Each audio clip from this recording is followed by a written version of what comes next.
నమస్కారం అయ్యా. నా భార్య హాస్పిటల్లో ఉంది, ఆరోగ్యం బాగాలేదు. కాసిన డబ్బులు సాయం చేయండి అయ్యా. రే, ఎలక్షన్లోనూ సాయం చేసి ఆరోగ్యం బాగోపోతే సాయం చేసి అదే పనిగా చేస్తారా? అంత మాట అనకండి అయ్యా. అన్నిటికీ నేనేమన్నా దేవుణ్ణేంట్రా? అయినా ఇలా పంచుకుంటూ పోతే ఎప్పుడురా నేనెప్పుడురా బతికేది? అది సరేనయ్యా, ఇక్కడ ప్రభుత్వ ఆసుపత్రిలో ఉండాల్సిన సదుపాయాలు అసలు ఎందుకని లేవయ్యా? అబ్బో, నన్నే ప్రశ్నిస్తున్నావా? అయినా నేను గెలిచింది ఇప్పుడే కదా. నీకు అన్ని వివరాలు కావాలంటే వెళ్ళి నీ పాత నాయకున్నాడు, అన్ని వివరంగా చెప్తాడు. పదరా.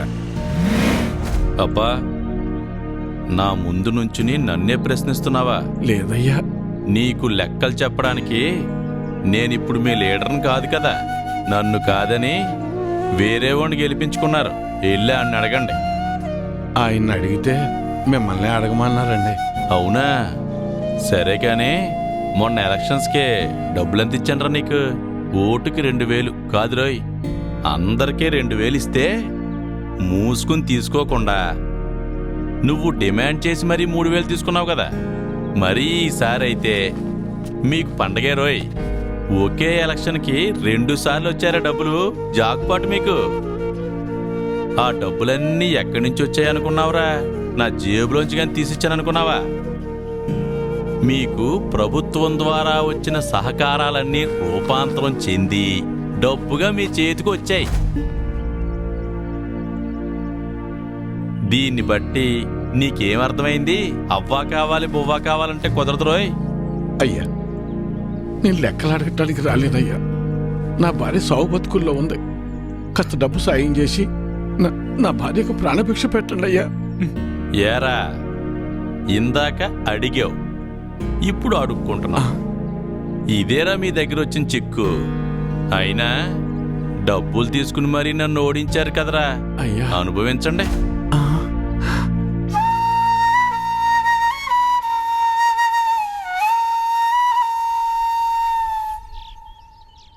ఇప్పుడు ఎలా నాన్న?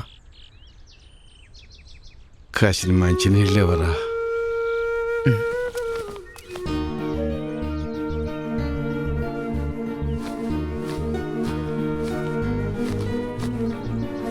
తీసుకున్నాను.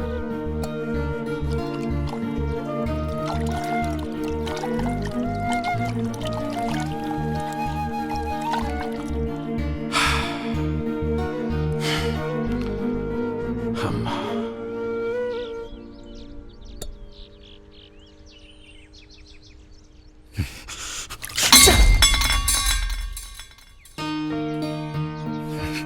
కన్న తల్లిని కాపాడుకోలేని బతుకు కూడా ఓ బతికేనా?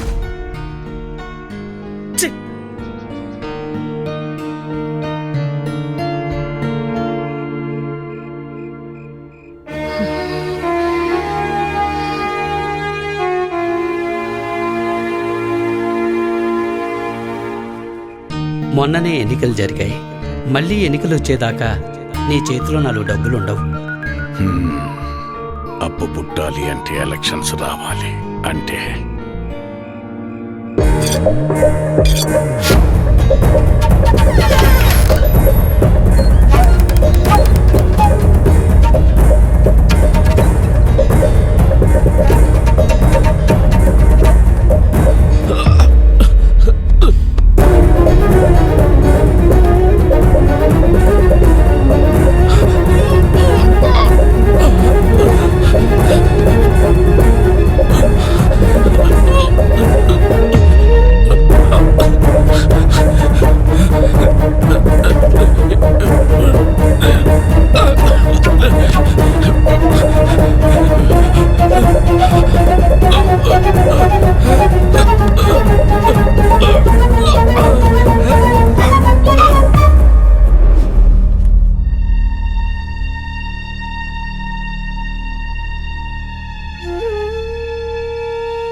ఇప్పుడు మిమ్మల్ని నన్నెందుకు చంపడానికి వచ్చారని అడగాలా, లేక నన్ను చంపడానికి వచ్చి ఎందుకు కాపాడారని అడగాలా? ఏమని అడగాలి? ఆవేశంలో మిమ్మల్ని చంపాలని వచ్చిన మాట నిజమేనయ్యా.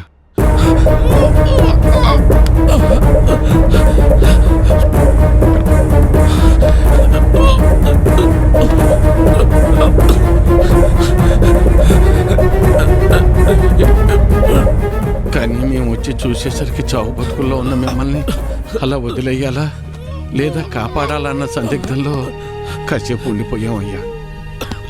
మేము మీలాగా ఆలోచించం కదయ్యా.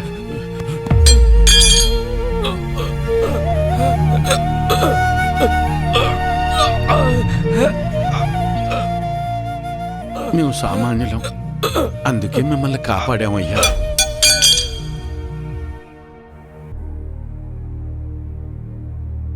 అసలు నన్ను ఎందుకు చంపడానికి వచ్చారు? మీరు చచ్చిపోతే మళ్ళీ ఎలక్షన్లు వస్తాయి కదయ్యా. ఎలక్షన్లు వస్తే మళ్ళీ డబ్బులు పంచుతారు కదా, ఆ డబ్బులతో నా భార్యను కాపాడుకోవచ్చని.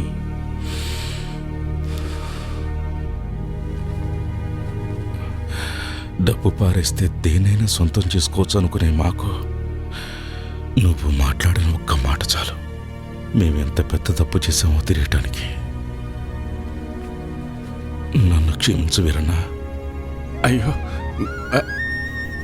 నీ భార్యను కాపాడే బాధ్యత నాది. ఎంత ఖర్చైనా పర్వాలేదు, నేను చూసుకుంటాను. అయ్యా,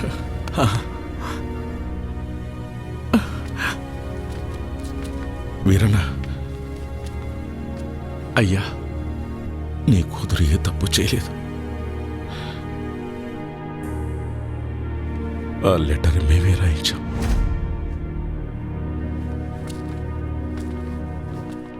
డాక్టర్ గారు, డాక్టర్ గారు, అయ్యా, నా భార్యకి టెస్టులు స్కానింగ్ చేయాలన్నారు.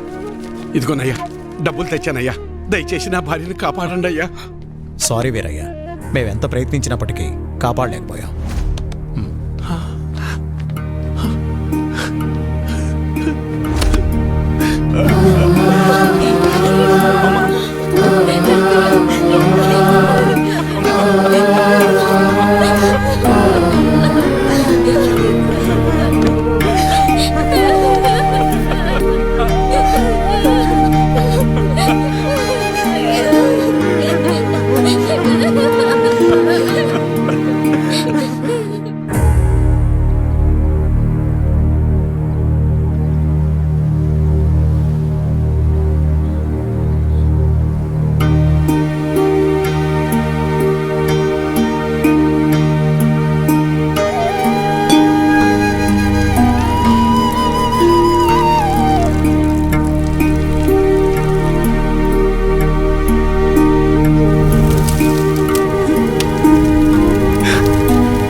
ఇదంతా నేనే చేశాను. నిన్ను నేనే చంపేశాను.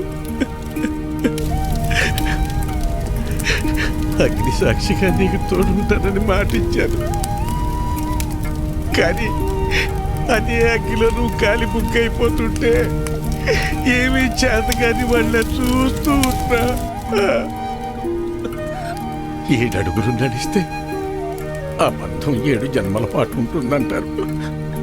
వద్దు వద్దు, ఇక నేను నీకు భర్తగా ఇంకా ఏ జన్మలోనూ రాకూడదు లక్ష్మి, రాకూడదు.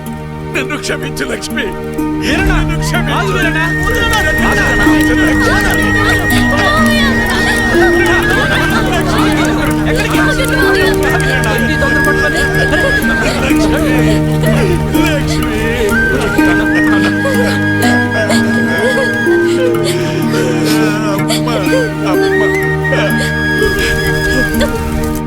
ఏంటి వీరన్న ఇది? నీకేమైనా పిచ్చి పట్టిందా? ఒక భర్తగా, ఒక తండ్రిగా, కనీసం ఒక మనిషిగా కూడా ఏనాడు నేను నా బాధ్యతల్ని నెరవేర్చలేదు.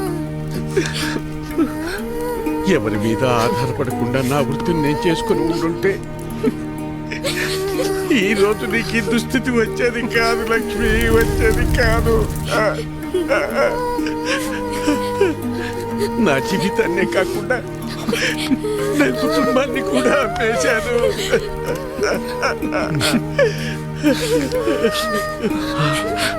ఎవరో వేసే పిచ్చ మీద ఆధారపడి బతికేలా చేశారు.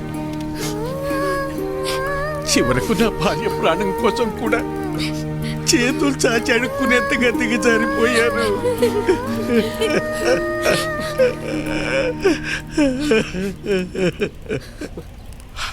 ఈరోజు నాకొచ్చిన ఈ స్థితి రేపు మీలో ఎవరికైనా రావచ్చు, కానీ రాకూడదు.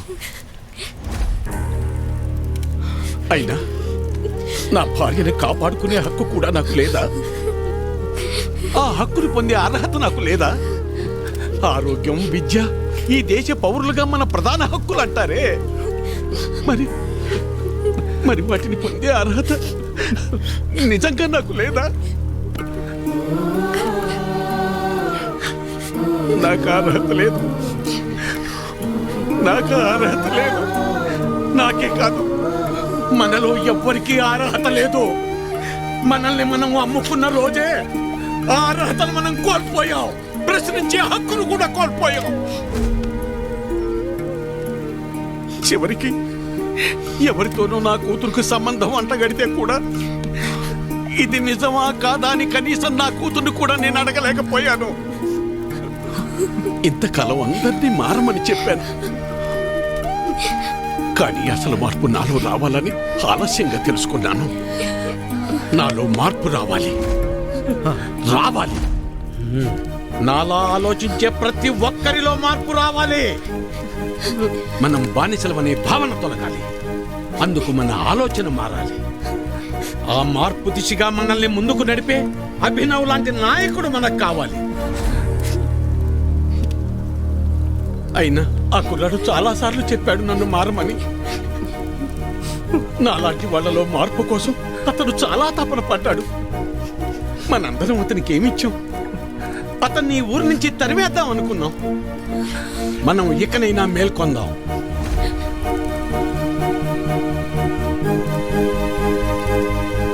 మనం మారడానికి అభినవ్ రూపంలో ఒక అవకాశం వచ్చింది. ఆ అవకాశాన్ని మనం చేజార్చుకోవద్దు, చేజార్చుకోవద్దు.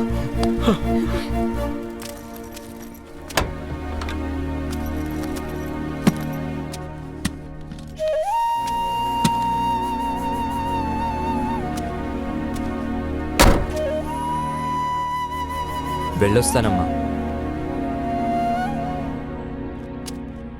అభినవ్, నా భార్యను కోల్పోతే కానీ నేను చేసిన తప్పేంటో నాకు తెలియలేదు. నువ్వు అడిగినట్టే నేను మారాను.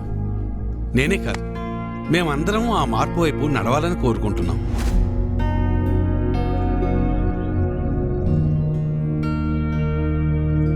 మా నాయకుడిగా ఉండి మమ్మల్ని ఆ దిశగా నడిపించు. ప్రశ్నించే నీ గొంతుకు మా గాళాన్ని కూడా జోడించి ఆ ప్రశ్నకు ఊపిరిపోద్దాం.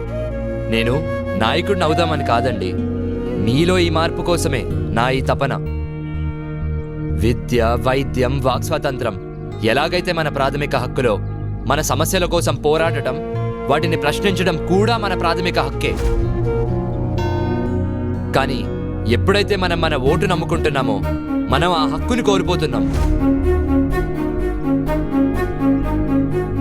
అందరూ అనుకునేలా ఓట్ అనేది ఒక హక్కు కాదండి, అది మన బాధ్యత.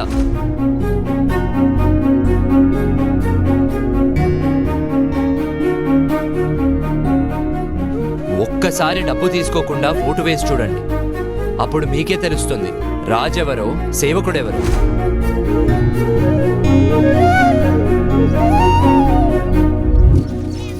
అమ్మా తల్లి, నమస్తే. రేపు వచ్చే ఎలక్షన్లో మీ ఓటు నాకేసి తప్పకుండా నన్ను గెలిపించాలి. డబ్బులు ఏమిస్తావు? ఏంటి డబ్బా? 2000 2000 ఓటుకి. మా ఇంట్లో 4 ఓట్లున్నాయి. 4 ఓట్లంటరా? 8000 ఇచ్చేరా. ఆగు, సంవత్సరానికి ఏమిస్తావు? 96,000 సరిగ్గా చూసావా? చూశానన్నా. ఇచ్చేరా 96,000. ఆగు, 5 సంవత్సరాలకి ఏమిస్తావు? 4,80,000 తల్లి నీకు నమస్కారం. నీ ఓటు వద్దు, మాకేం వద్దు. నమస్కారం తల్లి. వెళ్ళే.